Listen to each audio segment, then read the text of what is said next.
Hey everyone, welcome to another episode of the Book More Show. It's Stuart here with Betsy. How's it going, Betsy? Hey, it's great. Good morning, Stuart. Or afternoon, Morning. Stuart. Where It's you are. yes, we're just in the afternoon here, so not too Fantastic. bad. Got some Friday afternoon energy going on. I think Awesome. this is the first show for a couple of weeks. The plan was we had a lot of travel coming up. I'll run through some of the things that we did over the last couple of weeks. Dean was across in the UK as part of the European tour, so good opportunity to catch up there. So I'll run into that, but a little bit more impactful on the schedule than anticipated. So apologies for not getting a show out for a little while. But we've got a quick catch-up show today, and then back on normal schedule from normal service resumes from next week. So Fantastic. how's it been in Orlando or Florida It's for a the last couple of weeks? little. I'm sorry. Say that again. Little warm. Everything's good here. It's warm here in Florida, and busy. Very busy the last couple of weeks. It's surprising, isn't it? There definitely seems to have been not much of a summer lull so far. People are moving through the process, and They really I've are. seen a lot of updates come through for people tweaking further versions of their books. Yes, absolutely. I think that's probably what I've been doing the last couple of weeks the most. A lot of reorders, so we're seeing a lot of use of the book, which is great. Big orders too, so people are definitely gearing up, for some of their events, late summer, early fall, and a lot of big orders. So people are definitely using that. And I've asked a few questions like, "What are we doing?" And that's what I'm getting back. Like, are we just handing these out, or do you have an event? And so what I'm seeing is, a lot of industry specific, conferences or conventions and things like that. So great to hear that. Great to see how they're being utilized. Yeah, like you say, it's nice to see them being used in real life. I think that we're in, like we've mentioned, at the beginning of, or middle now of July as we record. So anyone that's listening to this, there's definitely a pickup in the conference seasons across a lot of industries coming into September, October, as everyone gets back into the kind of new academic year after the summer break. So now's a great time for people to be thinking about that. And whether you've written yet or whether you're thinking about it, if you look 6 months out on the calendar, 4, 5, 6 months out, I guess, and see an event coming up, then really make that move to get something complete now. Put you in a great position as that event comes up. I was just talking to or scheduling something with Rob Lyons, who wrote the book towards the end of last year. So we were catching up in. We postponed because they got hit by a snowstorm, and we're literally just postponing now. So rescheduling, sorry. So 5 months go by in the blink of an eye. So definitely looking ahead on that calendar. Bill Walsh, who we've had some conversations with, his guys, they do a lot of entrepreneur training and some seminar speaking. I was looking forward at his schedule because he was posting some fall stuff coming up, and it really is the case that there's a lot of those industry specific events are in that kind of Q3 time of the year. So great, Right. great that people are planning for it now. Absolutely. Yeah. So over here, as I mentioned, we got into some travel over the summer. So Dean was across a couple of weeks ago. We had the Breakthrough Blueprint event in London and Amsterdam. Anyone that's not listening along to the More Cheese, Less Whiskers podcast, I've mentioned it a couple of times before, but that's a strong recommendation. The format of that and the Breakthrough Blueprint events is really focused around the 8 profit activators, which, if anyone's listened to the shows before or has worked with us, you'll know that we talk quite a lot about profit activator number 2 and 3, a way of getting invisible prospects to raise their hand and then educate and motivate people to make a decision to take the next step with you.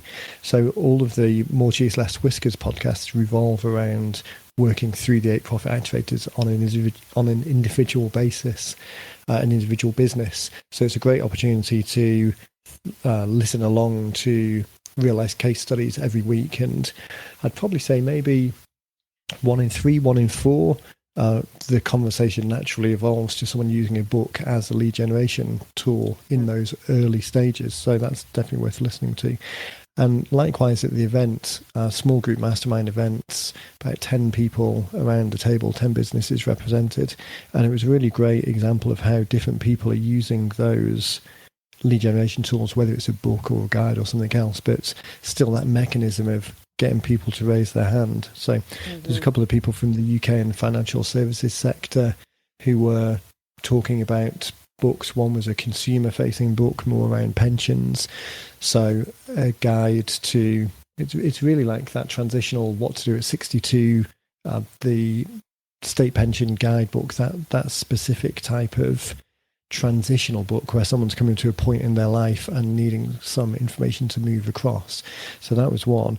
And then another one, which was really quite interesting, was a large hedge fund management company. It was actually slightly different from a hedge fund technically, but that's the easiest way to describe it. So very large invested portfolio. So you might think to yourself that, okay, this type of technique is good for a small business or dealing with individual consumers, but this is talking about multi-millions of dollars in invested funds and large accredited or institutional investors, but still writing something that is engaging and introducing and starting the conversation applies at that level just as much as it does at the kind of small osteopath or physio practice, right, trying to engage local people. So it's really quite interesting to listen to that. And then there were a couple of people there who had written books already and were using those as a real life example. People might remember I'd mentioned Jamie Smart a couple of weeks ago, who had already written some more traditional books. And we shared, I think I shared a link in a previous show to their campaign results. And then they'd written a 90-minute book around a scorecard process. So we were talking a lot more about how that funnel was working and got some leverage point of that to really develop it a bit more. So it was a great event to see people using books in real life, talking about books as that opt-in, and the breadth of subjects. It's really does just reinforce that it's applicable in pretty much any business. It's just finding that thing that resonates with the audience.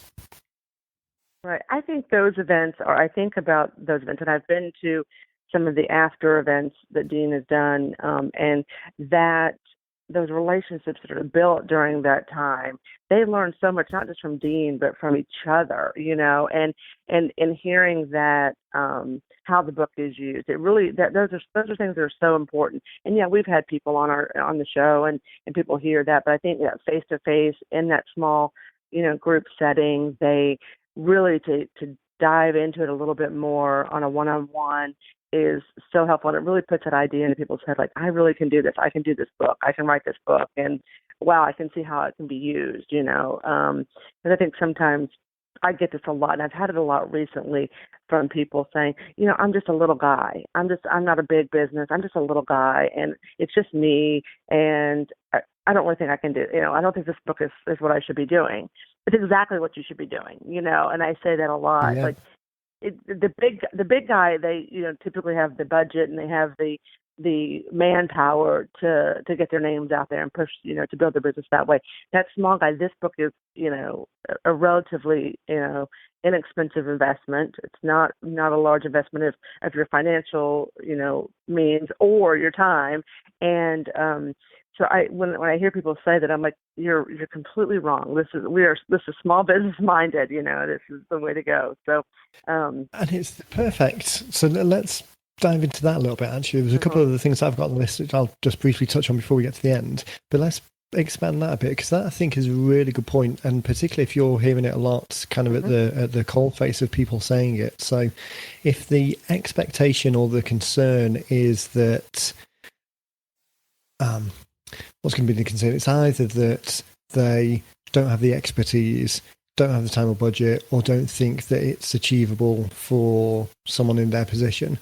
So I think the benefits of people who are listening now, maybe in that similar situation, and seeing other people do things and worried about not so much worried about their ability to do it, but thinking about what the outcome is, then exactly as you said, the financial and the time commitment of this is very small compared with a lot of other options out there, similar options out there. So we're not talking about months and months to write a book. We're talking about hours and hours. We're not talking about tens of thousands of dollars worth of investment. We're talking about a couple of $1,000s. So compared with a lot of other time or money commitments, this is a good use of that time. So that shouldn't be too much of a concern for people. The authority, and I think some of the conversations that I've had with people, even after they've written, kind of there's an underlying theme where this is perhaps the case, and this is on the coaching side of the business as well, not just necessarily on the book side of the business, but that I don't want to say confidence, but that's the best word that's coming to mind. That confidence that they can write something that's engaging is something that comes up a lot. And I think it's very easy for people to forget how much knowledge that they've got, even if they've only been in business for a year. I mean, potentially, even if they only just come out of school for something, you've still got your experience is still unique in your world, regardless of age or experience. It's still the story. And if that story is compelling, I was watching a YouTube video last night, just Casey Neistat was doing a review on a particular video camera, a drone-based camera. It was just a suggested video somewhere, so it kind of caught my attention. And one of the things that he said in that, which really resonated, was he was looking at a $5,000 Canon camera, a $2,000 Sony camera, a $1,000 something else, and then going down to a little portable handheld thing, and then to his iPhone. And he was saying there's a lot of scenarios where if you go into a place, for example, when he was boarding a plane to record something, he'd previously done that with this big Canon camera on a tripod doing recording, and the hostess and stewards would come up and say, sorry, you can't film on board, no filming allowed. Whereas if he's there just recording it on his iPhone, no one's ever stopped him, because contextually they see it as something different. So the point that he was making was the very best tool is the tool that gets the job done, because the story is the most important thing. And if the story is the most important thing, then the tool to enable that story is as important as the one that contextually allows you to get it done. So regardless of the mechanism by which you get something out there, if you have a compelling story, if you have something to share, then that kind of trumps everything else. It's like the podcast. I mean, this podcast here, we get a bit of echo on the line from my end, just because of the way the recording, the equipment set up here. From your end, sometimes because you're dialing in, the audio quality drops a little bit when the phone line drops a little bit.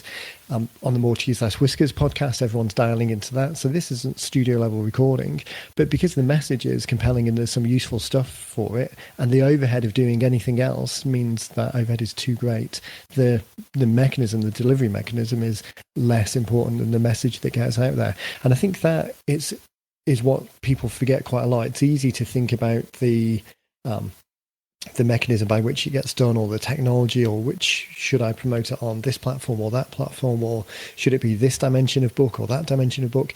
But at the end of the day, it's the communicating the message. So the message here is that anyone can do this because you've got a story to tell and a story to share.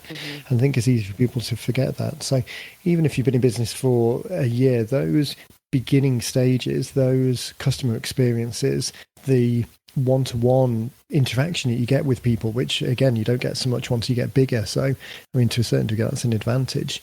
The interaction that you've got on the ground really gives you a great insight into writing something that resonates with customers who are coming in at that position, because to a certain degree they don't care how big you are. You're not trying to create a celebrity brand. You're not trying to promote for the sake of promoting. You're trying to inform and educate and compel people to take that next step.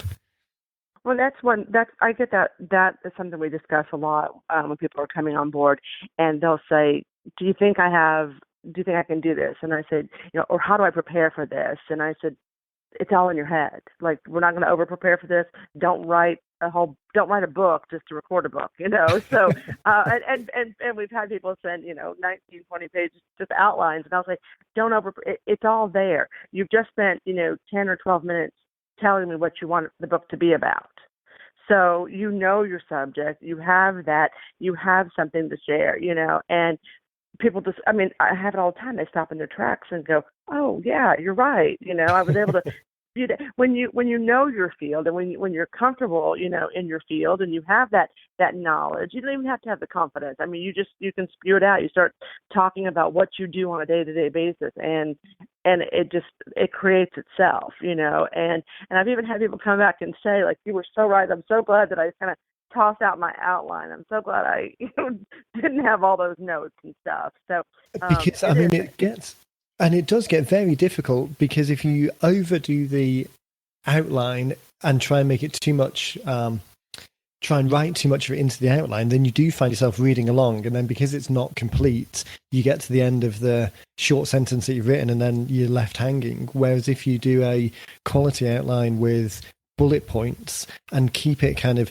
constrained to the subject, so that each bullet is just a one-word reminder of the talking point, and then you know that when you naturally kind of run out of energy on that sentence, it's time to move on to the next one. Mm-hmm. That's far easier for anyone to do than to try and, as you say, overly draft the outline, and then you find yourself half reading it, half using it as pointers, and it does get it's too much of a cognitive load, too much of an overhead. It's right.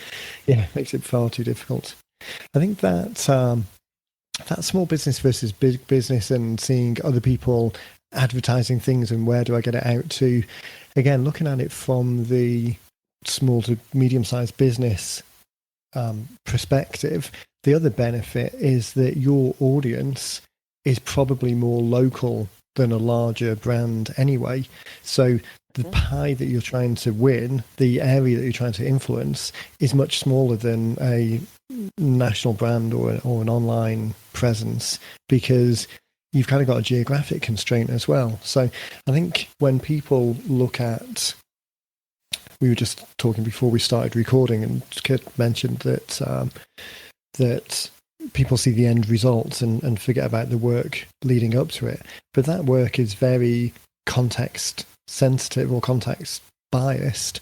So if you are a osteopath in a certain physical location, then you know that your audience is only within the 50,000 people, 100,000 people within a 20-mile radius of your physical location. So comparing it to bigger advertising or bigger budgets, or trying to spread the word through campaigns on all these different social media platforms, you don't necessarily need to worry about all of that, because you've got even if you took it back to the most basic and you printed off a whole load of leaflets saying, here's a free book talking about how to resolve 5 steps you can take to resolve back pain issues at home, print off some leaflets on the printer in the office and pay a local kid to deliver it to all of the homes in a 20-block radius over the next 3 weeks, then even that would be enough to drive a significant amount of business, because everyone is locally on your doorstep. You don't need to worry about, do I need this social media campaign, or how do I advertise in AdWords in this platform, or all of these other things. It's just a analysis paralysis, almost, worrying about things that aren't as important as just getting it done in the first place and dealing with those local people. Absolutely. That's great. You started talking about ad campaigns a little bit. Sort of, you want to head into that direction? You want to talk about that a little bit more? Oh, yeah, good point. Because we did a Facebook test campaign a couple of weeks ago, so that had some quite interesting results. So give me a second just while I get the page up, and then I can give people the exact numbers. So we talked a few shows ago about running some simple Facebook leads gen ads to generate an interest. I'm going to try and stick some more comprehensive things in show notes. Some of these I've included before, so they won't be new for people. So what I'll include is a copy of the ad that we ran, and then also a copy of the email mastery ad that we ran on the coaching side of the business probably 18 months ago, maybe. So that one was a print ad in Success Magazine. So it's a little bit different. And again, I mean, some people will hear that and say, oh, well, obviously I can't run a print ad in Success Magazine. That's well outside of my budget. But forget it. That's not important. Think about the kind of steps involved and not where those steps were executed. So even if you took this and ran it as I say, just print it off on your printer in the office and run the campaign in your local church, it's the steps that are important, not the where. So anyway, I'll include those. Point being that The aim of what we're trying to do in both of those campaigns and this one is this kind of concept of a minimum viable commitment, the smallest step that you can expect someone to take at this stage. So the email mastery campaign was to a cold audience in print in Success magazine. The aim of what we did was to collect leads. So the advert or the advertorial, when Dean wrote it, his mindset was, if people do nothing else, I want anyone who reads this to get a lot of value from this particular advertorial piece in the magazine. So in the article, it's probably only 250, 300 words, I think, maybe. There's a couple of tips, mainly talking about the 9-word email. And if someone did nothing else but just executed that, then they would get some value from it. The offer then at the end of the advertorial piece is to something along the lines, I don't have it in front of me, but something along the lines of, if this was interesting, read about 11 other email strategies and grab a free copy of Email Mastery. And there's a little cover shot of the book and the URL, emailmastery.com. When people land on that page, then the only thing they can do is leave their name and email address. The copy on that page is pretty similar to the ad copy in the magazine. The image is the same, and there's just a simple name and email address. Why do we do it that way around? So the theory is that for someone to land on that landing page, they've read the article and they've had the thought that, yes, I want a copy of the book. So the landing page, all we want that one to do is collect the details and allow someone to finish the thought, to complete the thought that they've already had. We're not trying to convince them by adding in extra words. We're not trying to add on video testimonials to say how great this book is and why they should grab a copy. Its entire job of work is to allow someone to finish that thought. I mean, really, if the technology allowed it, we'd really want a little thumb scan, fingerprint recognition widget in the magazine so someone could just touch it and then that would connect in the background and it would magically deliver it to them and let us know that they were interested. But obviously that doesn't exist. So we want the minimum resistance step to allow them to complete it. So we see that quite a lot, people trying to take people from one step to the next and then overly convince them that this is the thing that they've already done. So they'll land on a landing page and there'll be a whole load of other convincing or compelling information on there, but they've already had the thought that they want it. So this is just to allow them to complete that thought. And then on the back of that, the book is delivered and the lead's captured, and then they go into the funnel of the follow-up. The reason I talked about that is because Facebook now has closed that gap a little bit by something called lead ads. It's a particular advert type in Facebook. So it's basically a form that if you're just looking to collect name and email address details, it will pull those details from someone's Facebook profile. And when they click on they want a copy of it, that lead is passed through to the advertiser, so to us. So for the 90-minute book Facebook campaign, we just ran a simple ad that we've tested a couple of times before. In fact, anyone that's has opted in already has probably seen one of the email follow-up sequences talks about the results of an earlier Facebook campaign. So this one now uses a lead form ad, whereas the previous one went off to a landing page. So this one is just a nice a nice image of the book, so something graphically enticing, and then some copy saying, can you really outline and publish a book in 90 minutes? Most people think it takes months of hard work, hours of writing and solitude to create a book. Discover how you can get your book outlined and written in as little as 90 minutes. And then there's this weekend, the 90-minute book, next weekend, your book, and a download button. So that copy, super straightforward. It's not trying to convince anyone of why they should do it. It's not running a whole load of scarcity or fear-based things. It's just purely interest. We ran this ad to 2 groups. We split tests on 2 groups just to see what the response was. One is a group that we've advertised to before, where we know there's like a good crossover of people who are interested in the subject of writing a book. And then another one was a group where we know the book's been talked about and promoted in the past. So still relatively cold traffic because these people don't necessarily know us. We'd specifically excluded anyone who had liked the 90-minute book page already. So just to try not to get too much repetition of people who already know us. So, or whose leads we've already got probably. So again, that's another option for people who are running these ads. Make sure you exclude some of these categories. There's also the option, although we didn't do it on this, to upload a spreadsheet of leads, and you could exclude those people, or you can run what's known as a lookalike audience. So based on the profiles of the people who have opted into the list already, Facebook will create a lookalike group of people with similar interests. So you can really go pretty broad. Because the aim of this one was still relatively 90-minute book branded, although it's offering a free book, there's still some connection to us and people wanting to write a lead generation type book. So we didn't want to go too broad because then the conversion rate drops. So we're trying to keep it relatively specific, but showing it to people who hadn't necessarily seen us before. So the results were pretty cool. The lead ad, as I say, it just really makes it straightforward. So people don't need to enter any of their details. They can just click on the download button and then their lead is captured straight away and they're passed the whatever you're offering to download, they're passed to that download page. So the results, we ran it over a weekend, it was over the July the 4th weekend. So we ran it from, I think, late-ish on the Saturday by the time we got it up, and ran through until the end of the July the 4th weekend. Until the end of the July the 4th, which this was a Tuesday, so it ran for about 3 days. Mm-hmm. So the two groups, we spent, let me just go up a level.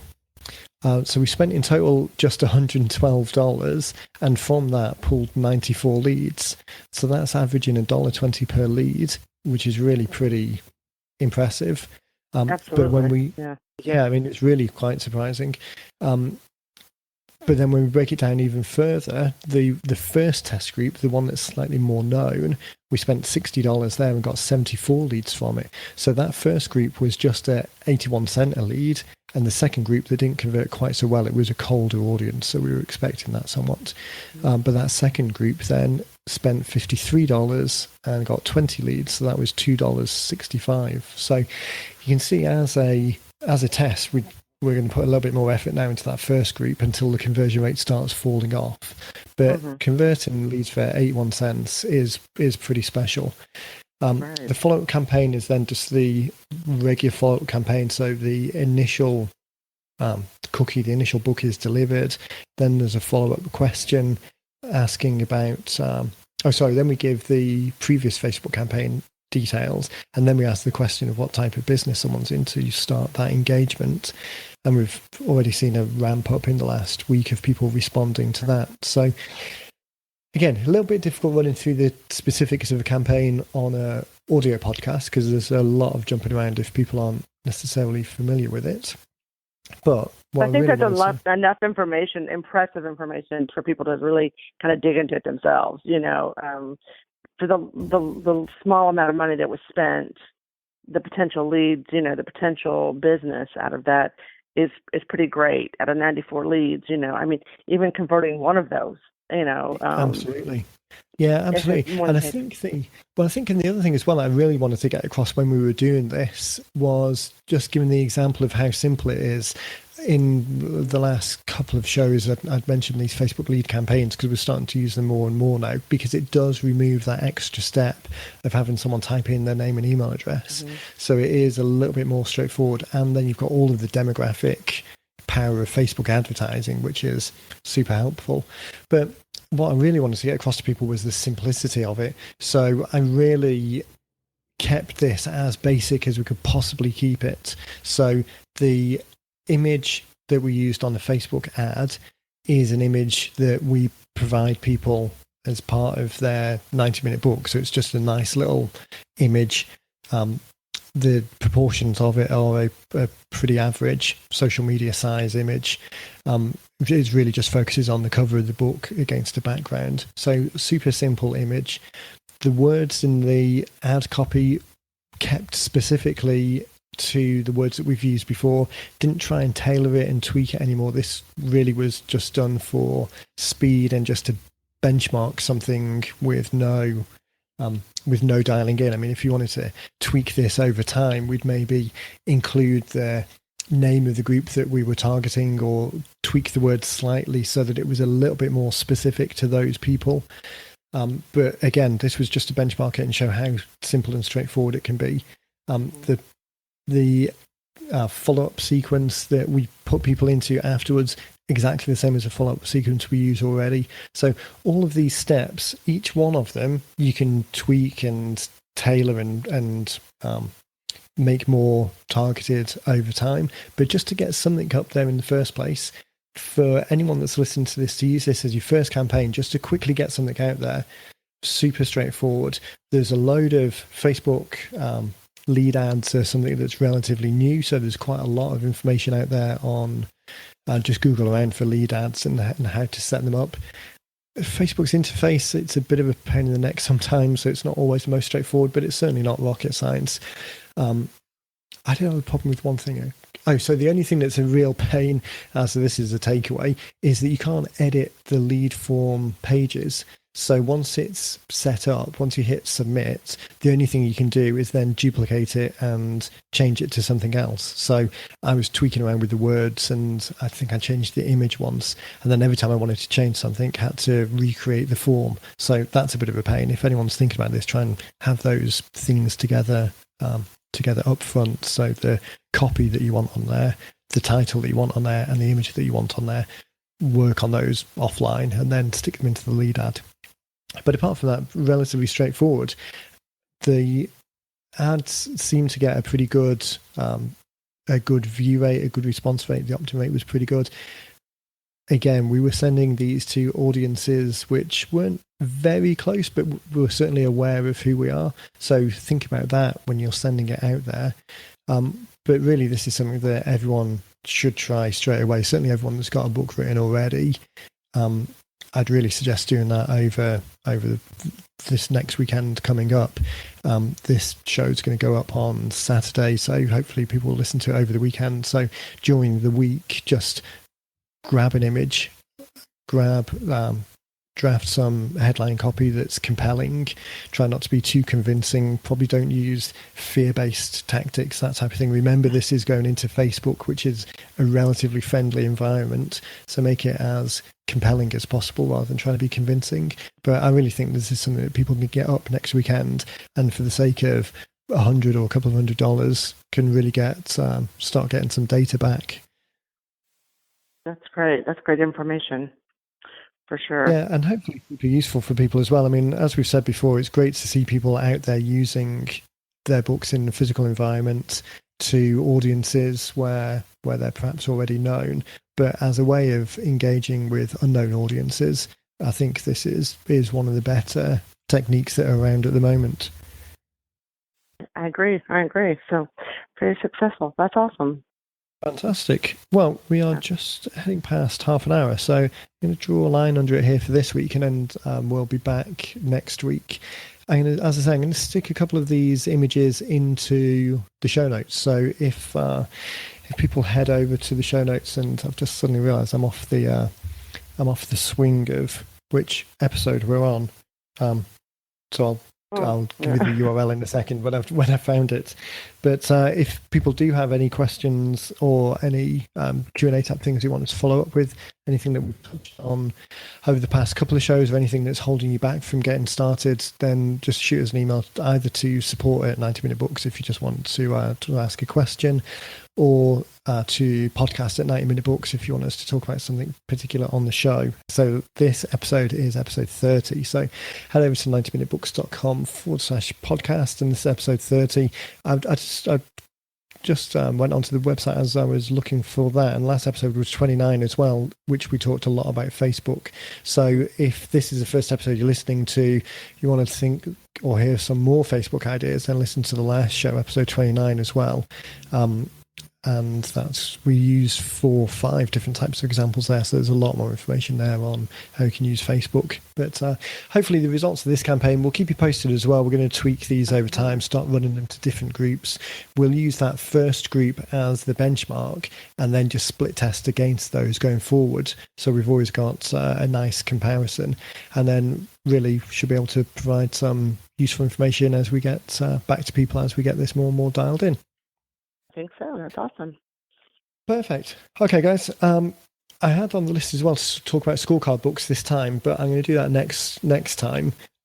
That's a slightly different type of book. So for people who are interested in more of the, not necessarily the lead generation at the first step, but using books to educate and motivate people, then either next show or the show after, we'll talk about some scorecard books, and that's a great example there. So should be a good next show. Okay, very good. Okay. Well, thanks so much. Perfect. Cheers, Betsy. I will speak to you next week. Very good. Sounds good. Take care.